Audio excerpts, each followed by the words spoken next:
Hola, soy Luis Cantú y me gustaría presentarte el programa Resonant, donde descubrirás pláticas y diálogos con expertos sobre temas de actualidad. No olvides suscribirte y síguenos en nuestras redes para que estés siempre informado. Al momento que con estas tecnologías se descubre eso, se da uno cuenta que verdaderamente esa hipótesis que se tenía del llueve y todo lo que llueve cae por el cerro y llega a las presas y lo usamos, no es cierto. Llueve, mucho se guarda en esas megacuencas y lo demás, el excedente se escurre, se utiliza y lo que no se utiliza se desperdicia. Hoy en día, si pasáramos 3 puntos de las megacuencas a lo que hoy en día se conoce de aguas conocidas en aguas someras, pozo profundo y acuíferos superficiales, triplicaríamos la disponibilidad de agua para la humanidad. Sepamos que hay agua disponible en nuestro territorio para poder abatir totalmente la sequía y no lo hagamos. Hay algo que se puede explorar y en ningún estado se está explorando, en ninguno. Es correcto. Entonces, esa sequía que vivimos la vivimos porque queremos.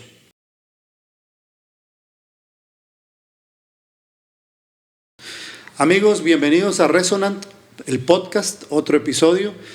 Esta vez tenemos el honor de tener como invitado a un gran amigo, el señor Nelson Arizmendi, con una trayectoria de más de 45 años en soluciones integrales para innovación y desarrollo tecnológico, agua, energías limpias, medio ambiente y desarrollo sostenible. Y lo leí porque la verdad su currículum es impresionante.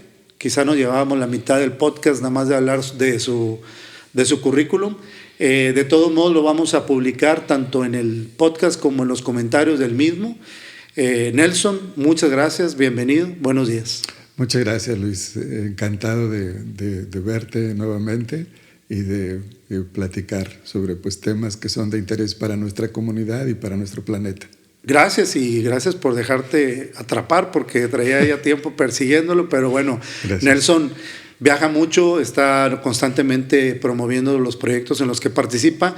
Hoy vamos a hablar de un tema en particular, pero la verdad tienes muchos temas. Quizá, de hecho, en algunos otros podcasts vamos a tocar el tema de otras soluciones sostenibles que ya iremos viendo, pero eso te mantiene ocupado porque prácticamente estás apoyando, liderando muchas empresas de muchas soluciones y te tiene viajando. Entonces para nosotros es un honor que nos des el tiempo que pudimos coincidir y que ojalá que este medio sea de utilidad para la gente que conozca temas que cuando me los presentaste a mí desde hace años, a mí me causaron un impacto, una impresión positiva muy fuerte.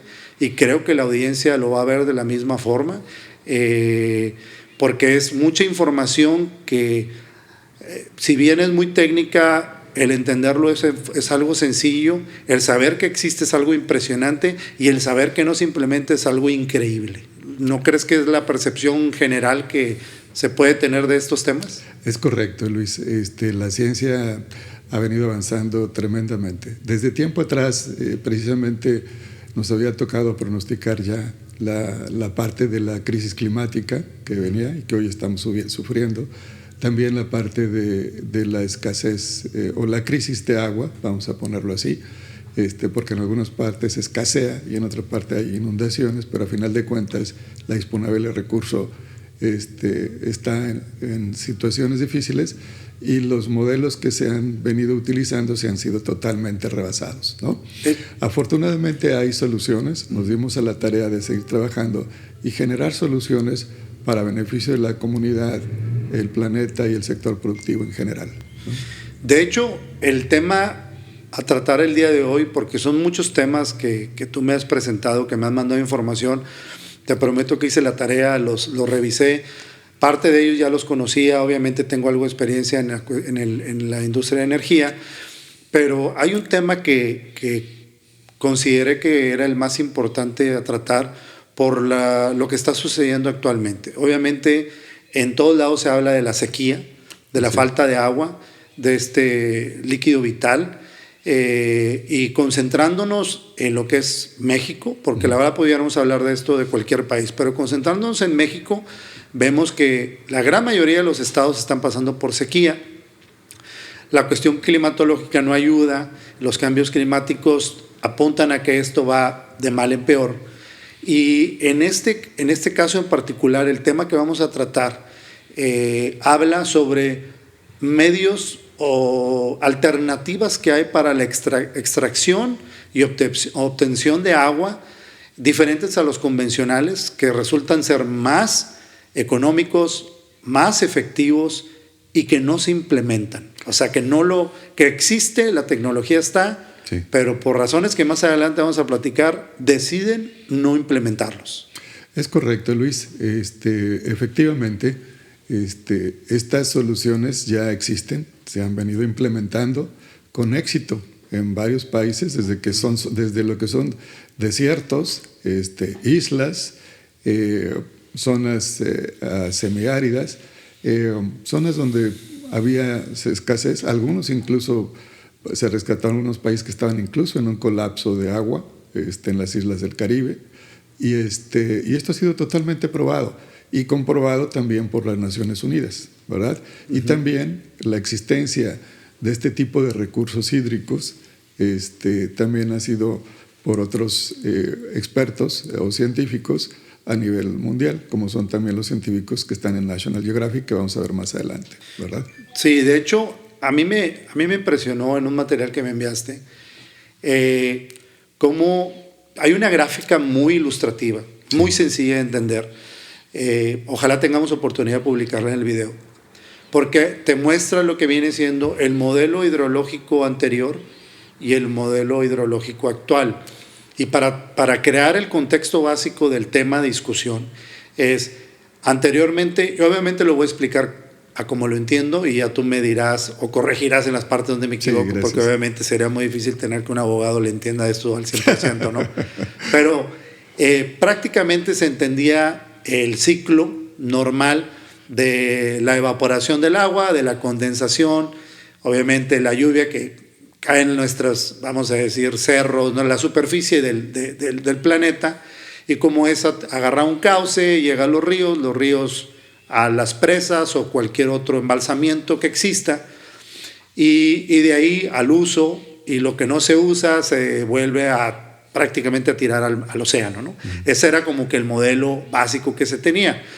Y pasábamos por alto que verdaderamente hay una permeabilidad cuando el agua pasa, ya sea que esté corriendo por los ríos o ya sea que esté bajando de los cerros, verdaderamente un gran porcentaje, y ya me lo corregirás cuál sea, pero un alto porcentaje de esa agua se permea en el interior de esas superficies y se guarda en ciertos lugares, algunos denominados como las megacuencas, que existen en el subsuelo o en las mismas montañas, cerros, y esas megacuencas conservan esa agua, algunas de ellas la mantienen ahí hasta que se encuentran un cauce y van a dar al mar, otras simplemente se quedan ahí cautivas, otras sí son aprovechadas por algún otro medio, un escurrimiento que tengan, pero a final de cuentas el análisis general que hacen es, al momento que con esas tecnologías se descubre eso, se da uno cuenta que verdaderamente esa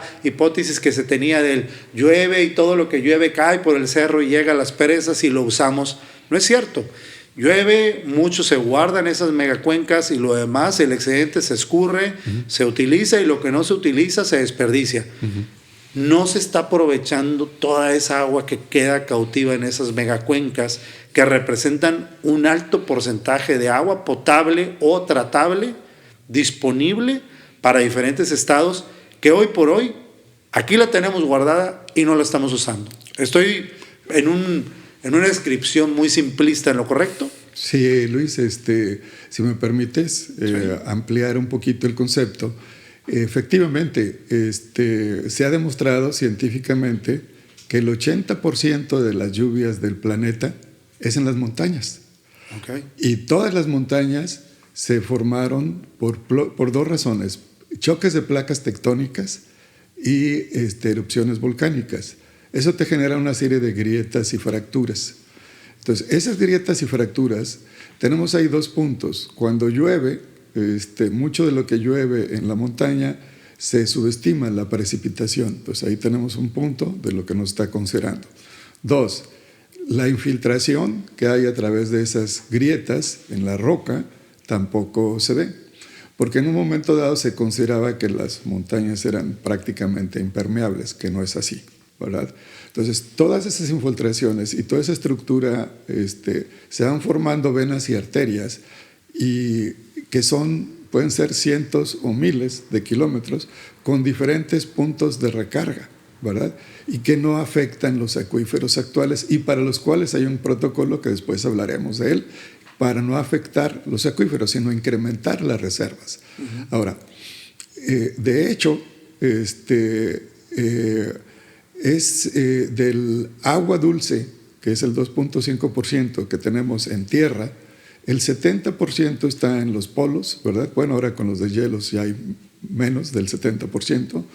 El 29% está básicamente, 30% ya en lo que son las megacuencas, que son estructuras no totalmente exploradas, ¿verdad? Esto ya es por datos también de diferentes científicos, no solamente nosotros, ¿verdad? Y también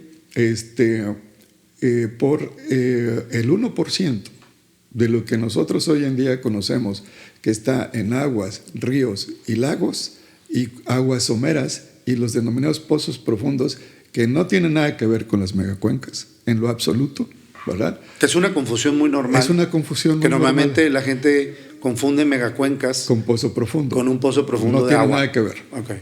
Nada que ver, ¿sí? Las megacuencas son estructuras totalmente diferentes que van sobre la roca, ni siquiera sobre estructuras granulares, ¿verdad? Que tienen diferentes, son macroregionales, no son microregionales, ¿no? Algunos de los pozos profundos son microregionales, ¿verdad? O varios, porque simplemente se detecta y se perfora. No, en el caso de las megacuencas es todo un protocolo el que se tiene que seguir. Pero yéndome al punto, hoy en día, si pasáramos 3 puntos de las megacuencas a lo que hoy en día se conoce de aguas conocidas en aguas someras, pozo profundo y acuíferos superficiales, triplicaríamos la disponibilidad de agua para la humanidad. Eso es vital, ¿verdad? O sea, 3 veces más lo que tenemos de agua disponible. 3 veces más lo que se tiene de agua disponible. En realidad hay 30, pero vamos a poner que sean 3 veces. O sea, muy conservador. Es muy conservador, ¿no? Ahora, en adición a esto, una de las cosas que estamos teniendo, ante la crisis climática, los sistemas tradicionales no funcionan, ¿verdad? Número 1, si tú vas a las presas, pues están secando, ¿verdad? Número 2, si tú vas a los ríos, lagos, a nivel nacional e internacional, estos están declinando. Incluso en algunos hay ya intrusión salina, como es el río Pánuco, por ejemplo. En el río Bravo, en algunos años, puedes incluso pasar a pie por Matamoros y está seco, ¿verdad?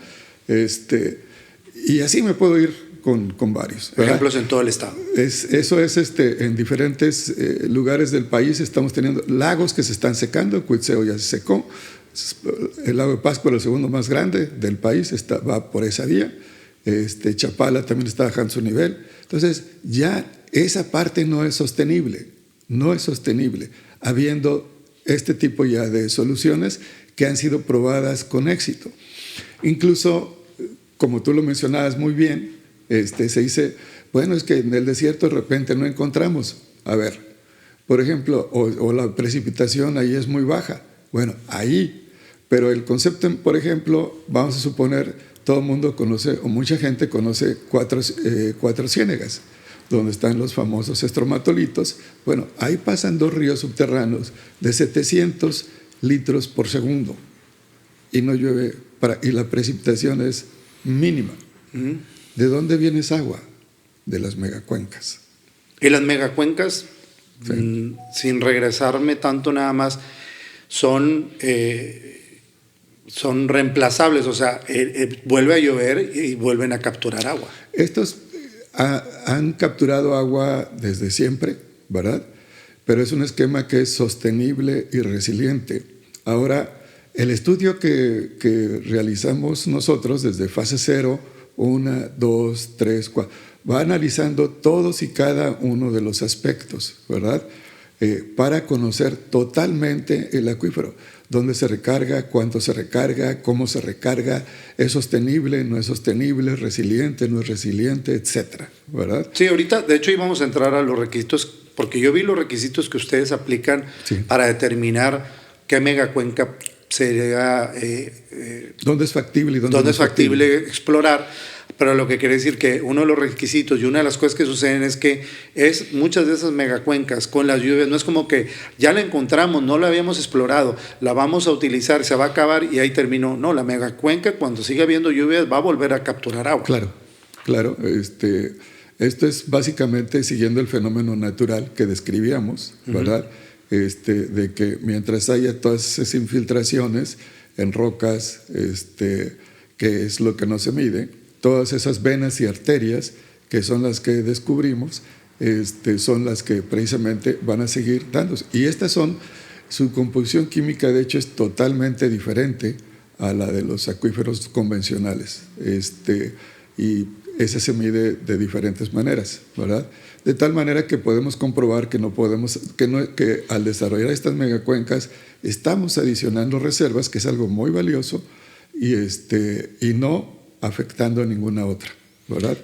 Y fíjate, una de las cosas que precisamente es lo que hemos visto, mientras en petróleo se han invertido miles y miles de millones de dólares y se ha incrementado las reservas más del 600%, en agua, que es vida, que es salud, que es desarrollo económico, etcétera, la inversión ha sido nula, salvo lo que nosotros hemos venido desarrollando en su momento, ¿verdad? Y estamos en sequía. En sequía. Hay gente que no tiene agua. Hay gente que no tiene agua ni para consumo humano, no tiene agua por meses, por semanas, depende. O sea, es algo que requiere una inmediata implementación de alguna solución y no se está haciendo. Es correcto. El país requiere ya pensar, como decimos, desde soluciones de caja afuera, ¿no? Sí. Ya no podemos seguir implementando las mismas soluciones si vemos que estas no están dando resultado. Tenemos que ir a encontrar soluciones que sean incrementar las reservas, que estas sean sostenibles y resilientes. Primer punto. Segundo punto, el tratamiento y reuso del agua, ¿verdad?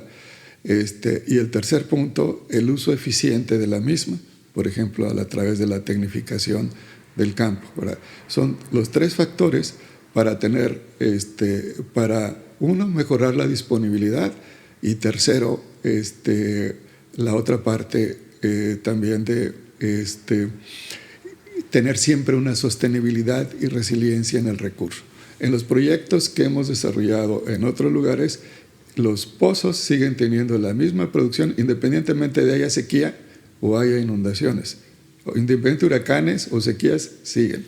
La misma producción, la misma calidad y el nivel freático prácticamente, o el nivel del agua subterráneo prácticamente no sé, son más o menos 40 centímetros, ¿verdad? Okay. Son pozos de más de 20 o 25 años.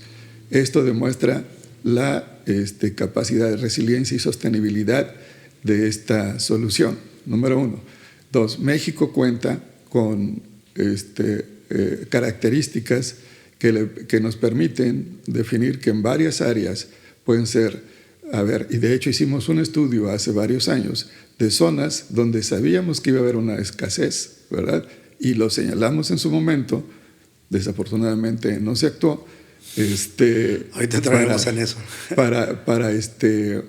Para generar estas soluciones, pero bueno, se decidió ir por las soluciones tradicionales y bueno, hoy ahí están los resultados a la vista, ¿no? Los resultados a la vista siendo la escasez, sequía, falta de agua. Así es. Y de hecho, lo que a mí más me preocupa, por ejemplo, si nos ponemos a ver a nivel mundial, hoy en día mueren por minuto por falta de calidad del agua y por escasez cerca de 4 personas por minuto, ¿verdad? En lo que tú y yo estamos hablando, están muriendo 4 personas. Entonces, si ahora lo trasladamos eso a nuestro país, tenemos problemas tanto de la sequía como de la calidad también de nuestros sistemas de acuíferos superficiales, ¿no? O incluso de algunos pozos someros en un momento dado, que Si hay contaminación de los mismos o al haber contaminación de los mismos, pues genera también situaciones de enfermedad o insalubridad, ¿verdad? Eso también es algo que tenemos que cuidar. Pero es importante, además de la parte de obtener o desarrollar nuevas reservas, ¿verdad? Que es más valioso que las reservas de petróleo, el agua, ¿verdad? Son más grandes, ¿verdad? Más grandes, además, ¿no? La proporción que me dijiste hace poco, antes de empezar el podcast, de cuánto pudiera potencialmente haber en esas megacuencas de agua disponible versus lo que se tiene captado en los medios tradicionales, es abismal la diferencia, ¿no? Así es, 30 veces más. Eso es algo que para nuestra audiencia va a ser difícil de digerir, el que sepamos que hay agua disponible en nuestro territorio para poder abatir totalmente la sequía y no lo hagamos. Eso es algo muy, muy difícil, o sea, ver gente sufriendo, enfermándose y hasta muriendo con algo que verdaderamente pudiera resolverse y está en nuestras manos, simplemente se decide por otros factores, que a lo mejor no vamos a entrar en detalle, que deciden no aplicarlos. Eso es lo que estamos viviendo. Sí, es correcto. La solución existe, y como digo, se puede tener toda una solución integral para resolver este problema de manera definitiva en nuestro país, ¿verdad? A través del incremento de las reservas vía las megacuencas, que son resilientes y sostenibles, ¿verdad? Y que, repito, no tienen nada que ver con los pozos profundos. Sí, eso yo creo que es importante que lo digas tantas veces sea necesario, porque a veces la gente puede confundir que una megacuenca es como ir a hacer un pozo de agua y decir, bueno, ya fui, llegué a tal agua, ya estoy sacando el agua y la composición de esta agua es con tanta salinidad, etcétera. Mandas a hacer un análisis y a lo mejor requiere este sistema de tratamiento y con eso ya podemos hacerla potable o usable para la agricultura, etcétera. Esto es una fuente de agua totalmente diferente que no ha sido ni explorada. En el caso de México, no. En el caso de otros países o regiones, sí. Sí, y la composición del agua de las que se extrae de las megacuencas es diferente, o sea, su tratamiento sería diferente, pero al final de cuentas el vital líquido ya lo tienes disponible y ya nada más lo tratas conforme lo recibas, ¿no? Sí, es correcto. En algunos casos, por ejemplo, dependiendo de la aplicación que quieras hacer, hay algunos casos que se requería para uso industrial y no había ningún problema. Hay casos que los requieres para hacer para cierto tipo de cultivos agrícolas y necesitas cumplir con la calidad que requiere el cultivo, ¿verdad? Más lo que establece la normatividad. Y en el caso de agua potable, pues está el caso muy concreto de Trinidad, de Tobago, donde sacábamos el agua potable directamente del pozo. Sí, no había necesidad de tratar. Me compartiste un video, le sugiero a la audiencia ver ese video de Trinidad y Tobago, en donde prácticamente tenían un problema de sequía muy, muy grave y llegaron ustedes con esta tecnología, lo implementaron y tienen ahora el agua necesaria para ellos, potable, y se resolvió totalmente el problema de la escasez del agua. Sí, ellos ya no tienen, afortunadamente se trabajó en equipo, hubo la voluntad política y trabajo en equipo para poder hacerlo, con el sector público, con el sector privado, las comunidades, los organismos regulatorios, etcétera. Y el proyecto se hizo en tiempo récord. En 12 meses se resolvió el problema. Es que mencionaste dos cosas muy importantes. Había la voluntad política, la voluntad de la gente. Sí. En pocas palabras, se unificaron los criterios, necesidades de todos y lograron eso. Cuando uno de esos factores no está presente, es cuando empiezan los problemas. Es cuando se decide voltearse a no ver que la solución está enfrente de ti y no la quieres implementar, porque no existe otro motivo para poder permitir que esta sequía continúe si tienes la forma de erradicarla, salvo que haya otros intereses que no conozcamos y que motiven que no se resuelva. Antes de entrar, porque me gustaría que tocáramos luego base sobre el tema de, usando como ejemplo Nuevo León, porque este podcast lo hicimos de Nuevo León, pero lo podríamos hacer de cualquier estado. Antes de entrar en eso, repasaría yo los puntos que hablabas, porque cuando se presenta lo de las megacuencas, y yo lo voy a decir otra vez en forma simplista para que tú lo abundes, no nada más es decir, voy a ubicar la megacuenca, la voy a explorar y si me va bien, qué bueno, y si no, no. Verdaderamente siguen una serie de pasos, o sea, verdaderamente hacen unos análisis que incluyen visión satelital a nivel terreno, determinan por dónde pueden existir estas megacuencas, por dónde están cruzando, dónde son los puntos más óptimos de extracción. Tramitan permisos de factibilidad, tramitan permisos y ven todo lo necesario para ver si es algo que conviene hacer ahí, el tamaño de la megacuenca, de dónde proviene. También se aseguran que esa megacuenca no esté siendo explotada, vamos a decir, que ya se esté extrayendo agua de esa megacuenca por otro lado, donde dice, pues es ilógico que la queramos extraer porque ya se está aprovechando. Es algo que no se está aprovechando, aquí existe, es resiliente, está para estar produciendo, no la están explorando, va a sumar en la capacidad de agua que tiene este lugar, esta región. Y una vez que todos estos elementos se conjugan, entonces ahora sí se hace una propuesta de decir, mira, te propone hacer esta extracción que se hace en una forma similar a una extracción de petróleo, vamos a decir así, en la forma que lo hacen, y se lleva a cabo la extracción, se implementan todos los mecanismos que tienen que hacerse para luego controlar esa extracción de agua, y luego ya se conecta a una red que va a proveer esa agua para los lugares de captación en donde la requieren. Eso es algo que ustedes hacen previo para asegurarse que cuando lo van a hacer, lo están haciendo en donde hay, en donde no se está aprovechando, en donde no va a haber un impacto ecológico negativo por hacerlo, y por el contrario, va a crecer la disposición de agua, las reservas de agua que no se tienen. Y antes de que me des tu respuesta, termino ese punto nada más diciendo, prácticamente se hace un análisis completo de todo antes de decir vamos a darle para adelante a este proyecto.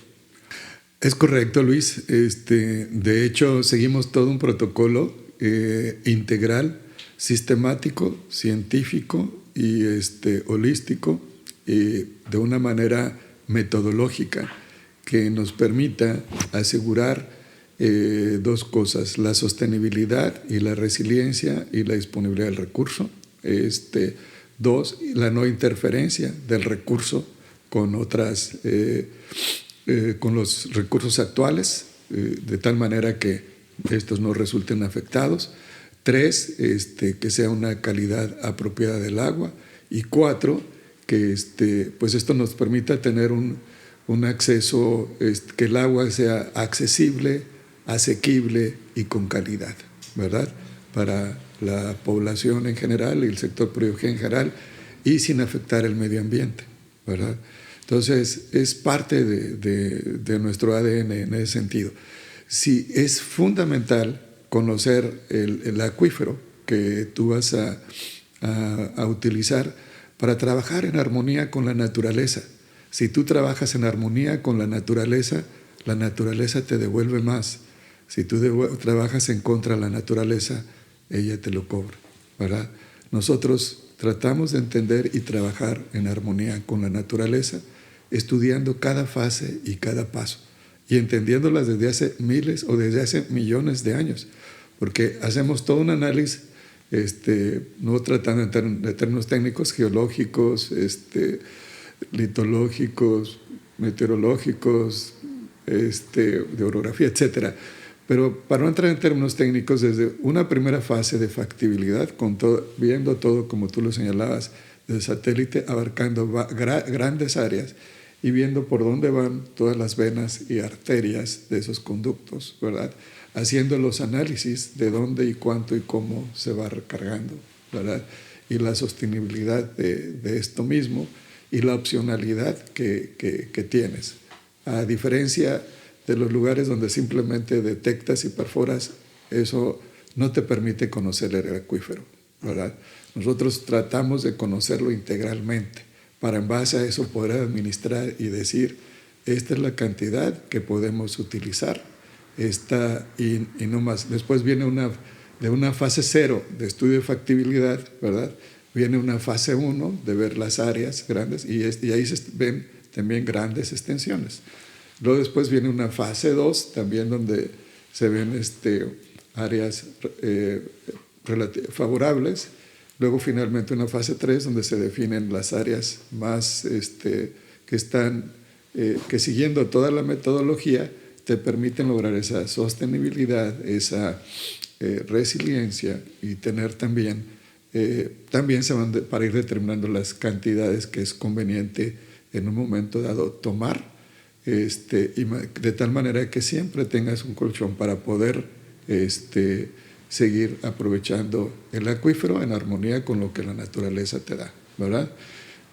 Y finalmente entras ya a los pozos exploratorios. Ya después del pozo exploratorio se saca otra vez otros datos científicos ahí también, para finalmente ya que ahí se va, se demuestra el modelo, se ve básicamente y determinar los lugares de perforación óptimos, ¿verdad? Se determina dónde se ponen los pozos productivos más apropiados. En algunos casos incluso hemos perforado a 300 metros, ¿verdad?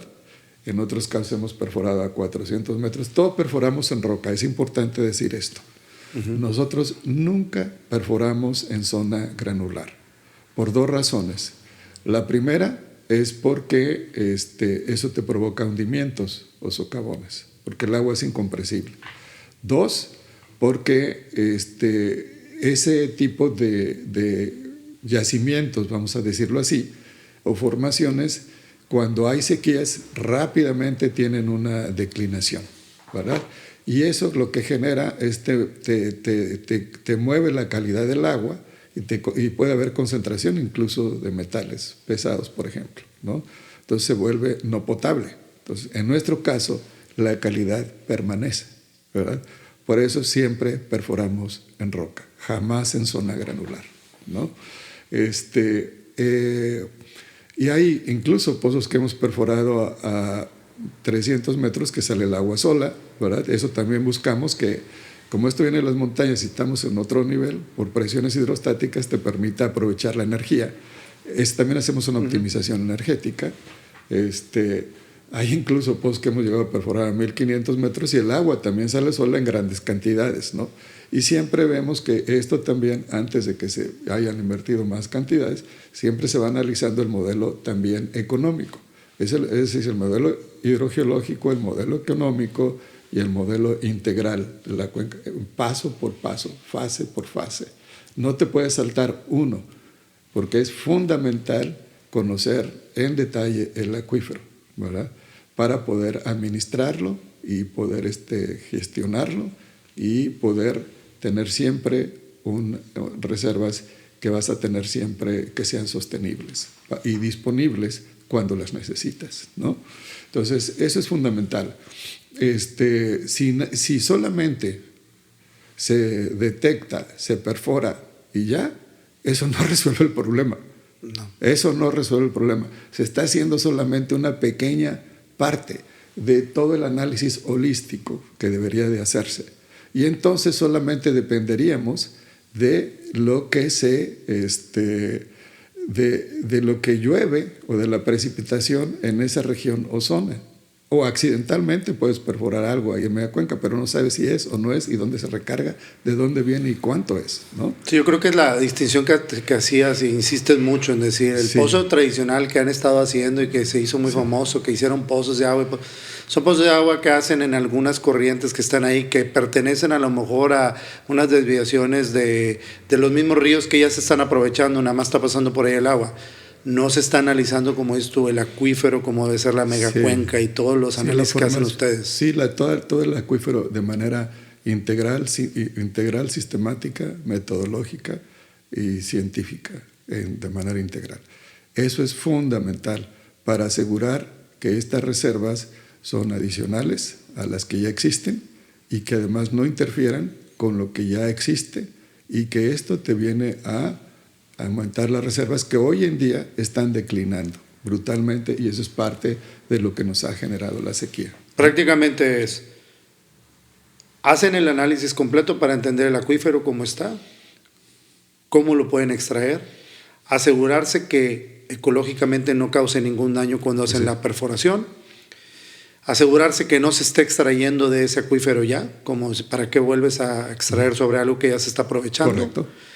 Analizar la capacidad que tiene, que sea resiliente, decir esto va a tener una duración de X cantidad de litros por segundo, para poder decir todo esto en forma integral. Te puedo decir, este es un proyecto explorable, lograble, que te va a dar una captación de agua de tanto. Sí. O sea, hacen todo ese análisis muy completo. Sí, y no solamente eso, en otros casos también, como hemos hecho a nivel internacional y hemos incluso hecho algunas propuestas, es también a éxito por parte nuestra, ¿no?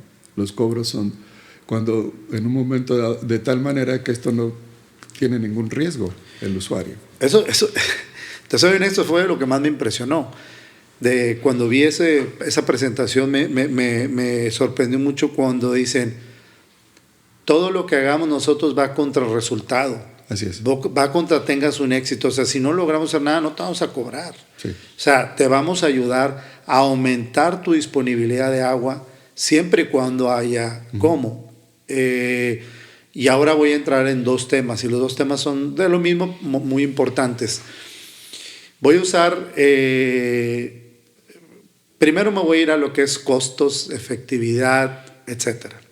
Aún y que lo que comentaste suena muy complicado, o sea, implica expertos, implica uso de tecnología, implica recurso humano, implica tiempo, implica muchas cosas que tienen que hacer ustedes para poder identificar ese tipo de megacuencas que están a veces metros o kilómetros para abajo.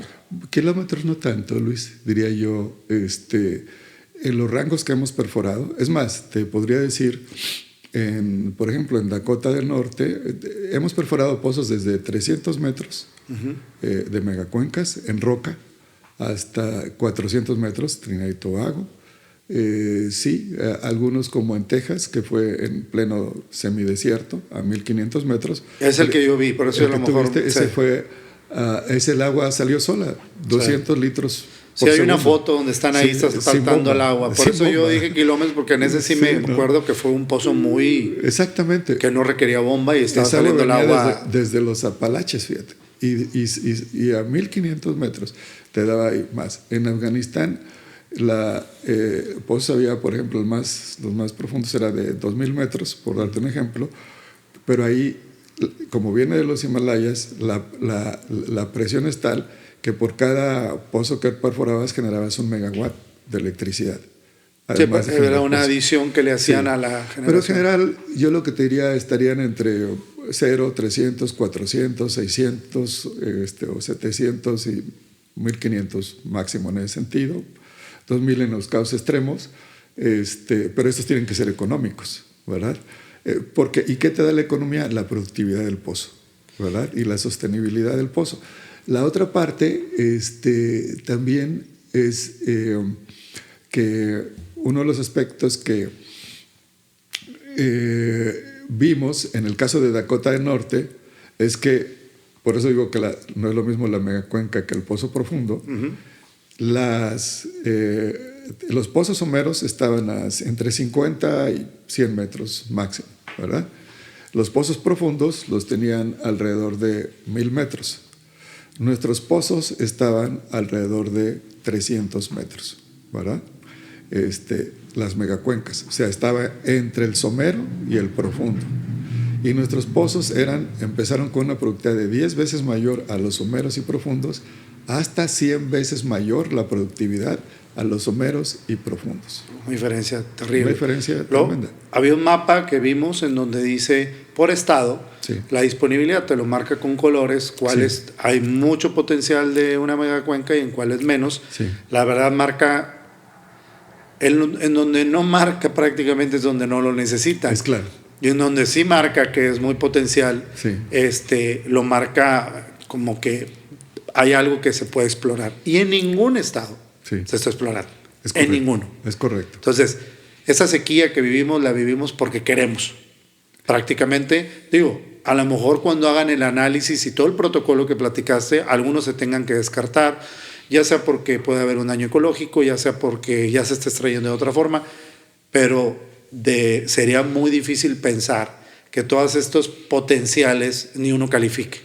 Se me hace muy difícil pensar que sí sea. De hecho, este fue un estudio que realizamos para hacer propuestas en su momento en diferentes estados que hoy están sufriendo los estragos de la sequía. Desafortunadamente, pues ellos decidieron irse por otras alternativas y bueno, pues hoy se están sufriendo esos estragos por las alternativas más tradicionales o convencionales, ¿no?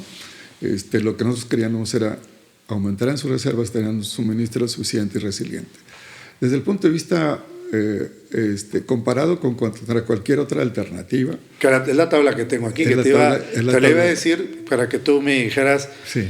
Yo tengo una tabla comparativa que sí es cierto, está de miedo, ¿no? Sí. Porque te dice un desarrollo de una megacuenca va del 100% de competitividad, es lo que tiene. Si toma como base 100. Si toma como base el 100%, obviamente, el impacto ambiental sin detectar o puede tomar 1 a 3 meses para un estudio de impacto ambiental. Los estudios que se hacen no afectan la ecología.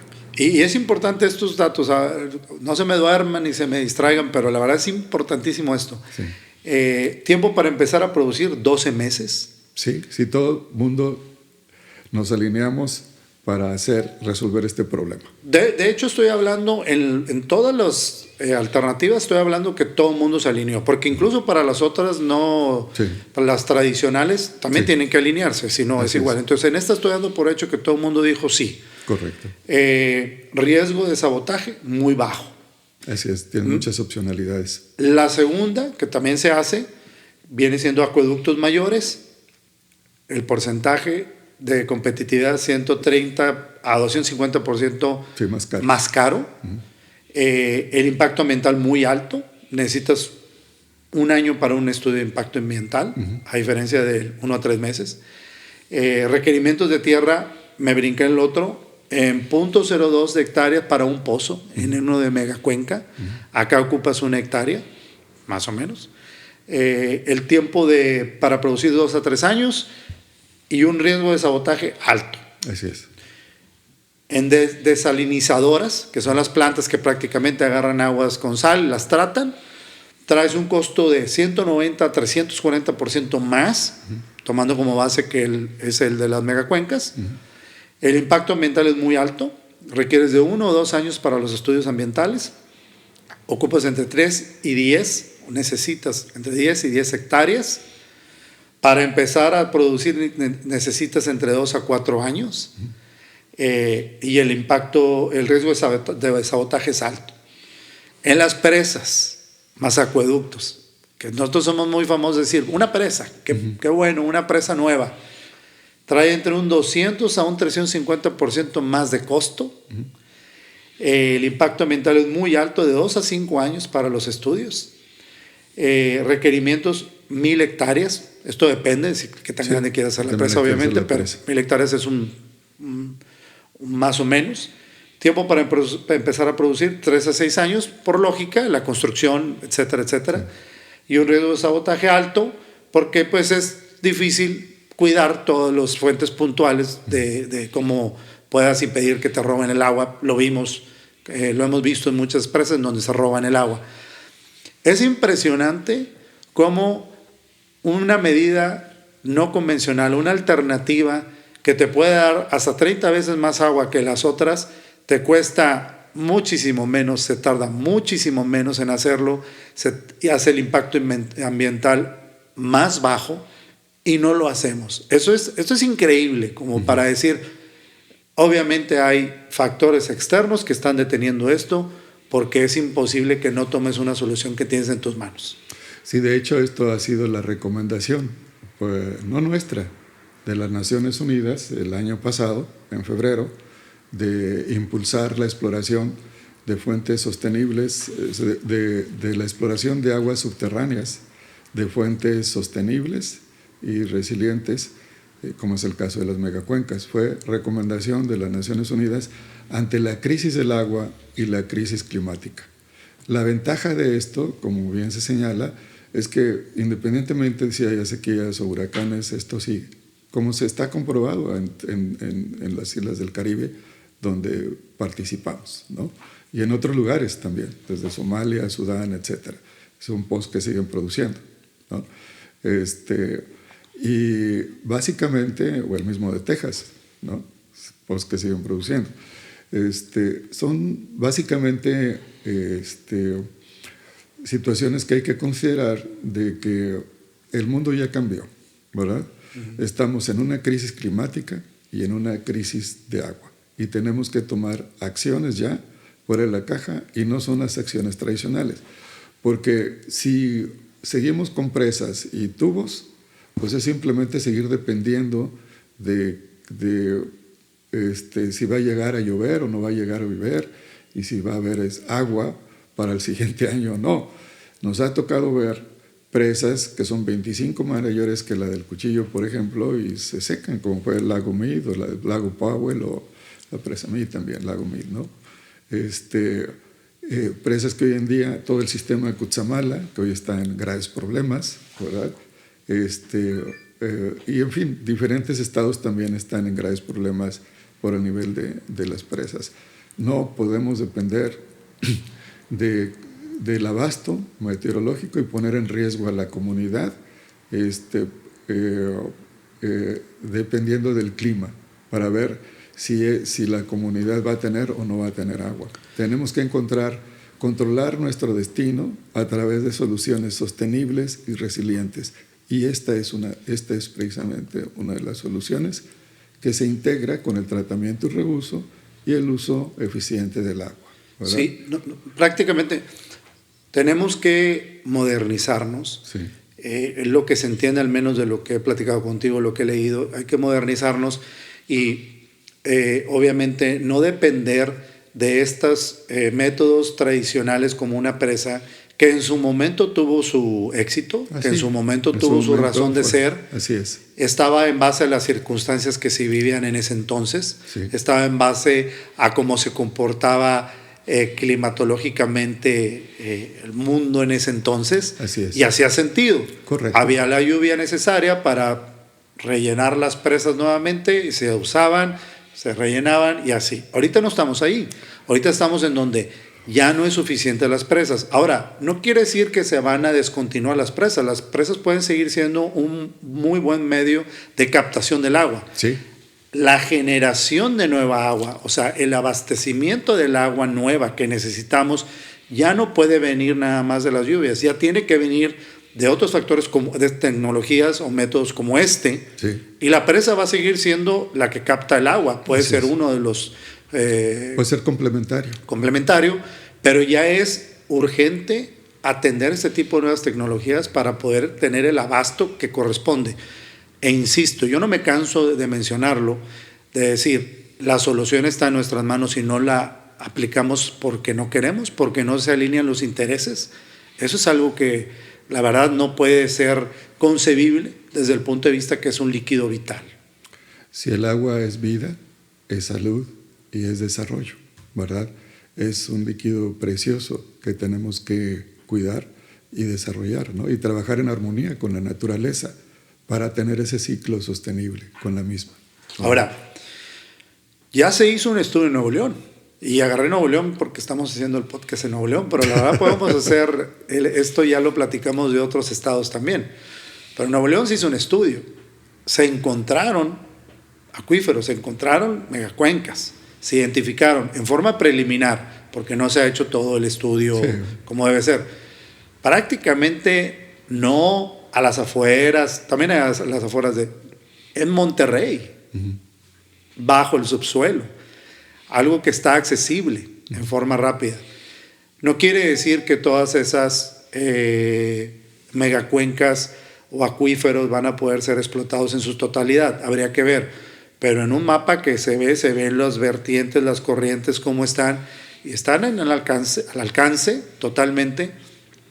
Se presentaron los proyectos en Nuevo León, pero decidieron irse por otro lado. Eso es a veces difícil de entender. No estamos aquí para criticar qué fue lo que sucedió y por qué.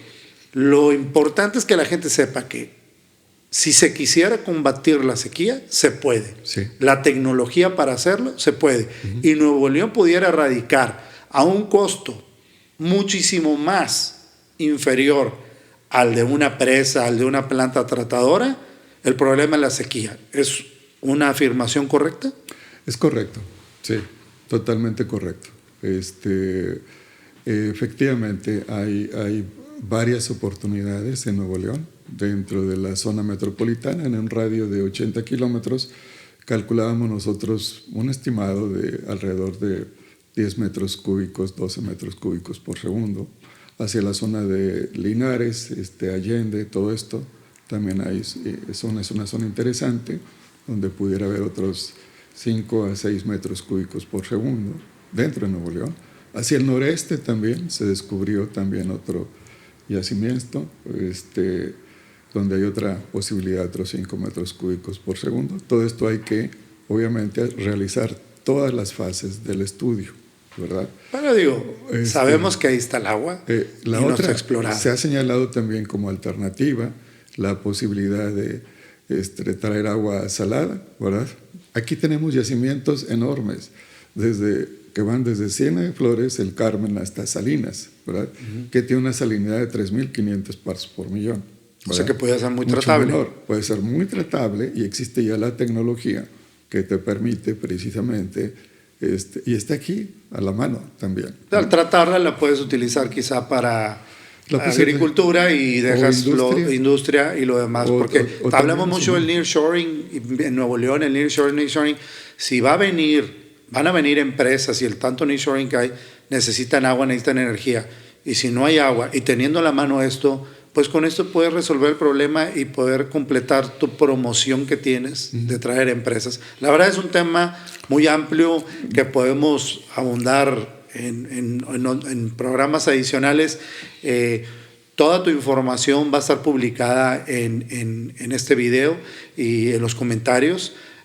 Por si alguien tiene una duda, quiere contactarte. La verdad es un tema muy interesante. No dudo que te busquemos para, si te volvemos a encontrar, que podamos abundar más en este tema, porque seguramente habrá comentarios, habrá preguntas que luego podamos contestar en un podcast adicional.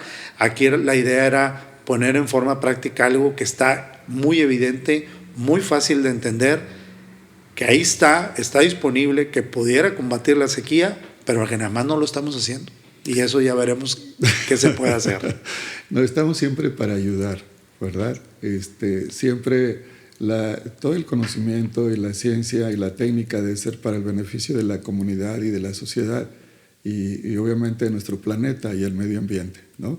Nosotros tratamos de utilizar siempre todo el conocimiento y la tecnología para impulsar un desarrollo sostenible, que implica un desarrollo económico inclusivo, que implica también un desarrollo social y desarrollo regional, que implica también la protección y cuidado del medio ambiente y nuestro planeta, porque es un solo lugar en el que vivimos, ¿verdad?